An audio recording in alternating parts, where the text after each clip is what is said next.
सासू अम्मा की वो सासू दरबार की जय। सासू दरबार हंसी मजाक वाला गीत है, बहुत आनंद आएगा। सुनो जरा ध्यान से सुनो। ये बहू मेरी है, मैं सास हूँ इसकी। ये देखो अभी पंगा लेने जा रही मेरे से, कैसे कैसे पंगा लेती, बहुत खराब है बहू मेरी।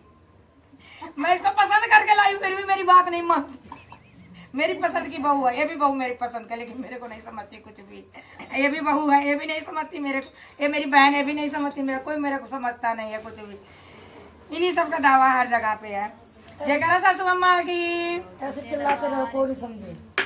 खट्टा नींबू खट्टा कभी तो मीठा होएगा, खट्टा नींबू खट्टा कभी तो मीठा होएगा, खट्टा नींबू खट्टा कभी तो मीठा होएगा, खट्टा नींबू खट्टा कभी तो मीठा होएगा, सास तेरा बेटा कभी तो मेरा होएगा, सास तेरा बेटा कभी तो मेरा होएगा, सास तेरा बेटा कभी तो मेरा होएगा, सास तेरा बेटा कभी तो मेरा होएगा, खट्टा नींबू खट्टा कभी तो मीठा होएगा, खट्टा नींबू खट्टा कभी तो मीठा होएगा। सास बहू की हुई लड़ाई रसोई के बीच में, सास बहू की हुई लड़ाई रसोई के बीच में, सास बहू की